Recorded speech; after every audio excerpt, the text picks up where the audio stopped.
La région Auvergne-Rhône-Alpes et le casino de Roya vous présentent Ici commence l'Auvergne, ici finit la France. Avec Guillaume sur Logos FM. Bon, petit brief, sortie du jour, 11 km, 400 D+. Donc on va monter par le chemin de la Pouzzolane là, qui longe le petit puits de Dôme tout du long. On récupère le traversin et ensuite on va passer entre le petit Suchet et le grand Suchet.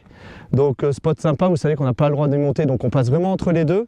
On redescend et on attaque les marches du Pariou. Et donc si vous voulez vous amuser, vous mettez un peu de tempo dans les marches, allez-y, hein, il y a un petit com à prendre.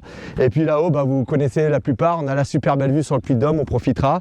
Et on redescend après par le chemin classique dans les bois qui nous ramène ensuite au parking de la Fontaine du Berger. C'est OK pour tout le monde ? Il y a beaucoup de monde pour le trail et encore on limite parce qu'on est sur les volcans d'Auvergne et qu'on est engagé avec eux et qu'on fait des sorties à pas plus de 20 personnes pour le respect des chemins et de l'environnement. C'est vraiment impressionnant. Nous, on est 110 adhérents dans notre club, du néophyte jusqu'aux gros performeurs. Et c'est vrai qu'on a des demandes chaque semaine sur les réseaux sociaux, par mail, etc. Donc il y a un engouement incroyable. On pourrait presque être 200. Donc on limite forcément parce qu'on n'a pas une capacité à gérer tout ça. Et on veut que les adhérents soient dans un cadre où ils puissent s'épanouir, puissent progresser, échanger dans la convivialité. Donc il faut quand même limiter tout ça. Et nous, 110, c'est déjà beaucoup. Donc oui, il y a un engouement assez important au milieu du running et du trail, entre autres. Après, on a un footing à la rentrée pour s'inscrire. On en a un seul, il ne faut pas le rater. À ce moment-là, s'ils souhaitent venir, ils peuvent intégrer le club. Mais je les renvoie forcément en septembre parce que l'année est complète. On a beaucoup d'événements. Le calendrier fait un an à l'avance. Donc on ne peut pas se permettre d'intégrer aussi en même temps des nouveaux. Donc voilà, on s'organise du mieux qu'on peut et c'est aussi nouveau pour nous, pour membres du bureau, d'anticiper les choses. Avant, voilà, c'était pas tout à fait le cas. Maintenant, on travaille un décalé sur une année. Pour vous donner une ordre d'idée, on est 110 avec un renouvellement de 80% chaque année, une petite déperdition et on a à peu près 50 personnes, on va dire, dans l'année qui demandent à venir. Cette année, par exemple, on a eu 50 personnes en plus qui ont souhaité venir, qu'on a refusé malheureusement. Et alors quand on vous voit là courir là au pied du Pariou, on voit qu'il y a des hommes, il y a des femmes, des jeunes, des moins jeunes. Est-ce que ça fait partie aussi de l'envie de mixer un peu tout ça ? C'est intéressant ce que tu dis. Nous, on veut la parité. J'aimerais arriver à 50-50. On n'y est pas encore. Mais bien évidemment que les féminines arrivent. Et pour l'instant, on est à 60-40 à peu près. Et puis, on veut aussi, oui, tous les âges. C'est ouvert à tout le monde. On veut des plus jeunes qui s'y mettent on va dire à 20 ans pour commencer à faire des trails.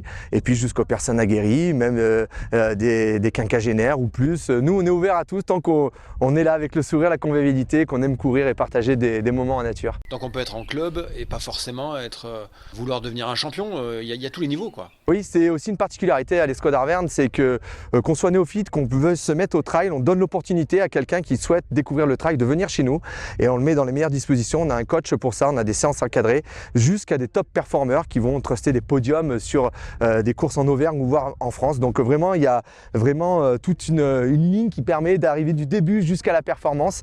Et voilà, donc tout le monde s'y retrouve et c'est très enrichissant parce que on gagne des uns des autres comme ça à se connaître, à apprendre du néophyte aux performeurs. Il y en a qui viennent de divers sports. Par exemple, moi j'en suis le cas, je viens du rugby avant, mais on a des footeux, on a des gens qui viennent du handball, du basket, de tout sport vraiment, et pas forcément de la course à pied exactement. Et ils viennent pour découvrir quelque chose d'autre aussi. Alors certes, c'est dans l'air du temps, mais ça permet aussi de s'entraîner de manière différente. On peut aussi y aller quand on veut avec la course à pied. Donc là, on est dans un club, mais on peut y aller à toute heure de la journée selon son emploi du temps.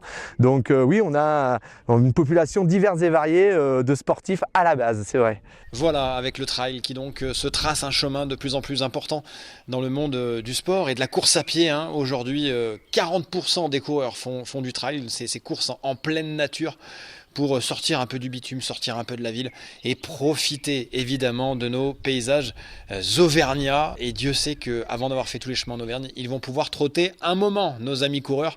Et quant à moi, je me remets en petite foulée pour vous souhaiter une très très belle fin de semaine à l'écoute de Logos FM, bien sûr. C'était Ici commence l'Auvergne, ici finit la France. Avec nos partenaires, la région Auvergne-Rhône-Alpes et le casino de Roya. Le lieu de divertissement incontournable au cœur de notre territoire. Jeux, restaurants, spectacles, salles de réception. Avec le casino de Roya, donnez une chance à l'imprévu. Jouer avec excès comporte des risques. Appelez le 09 74 75 13 13. Appel non surtaxé.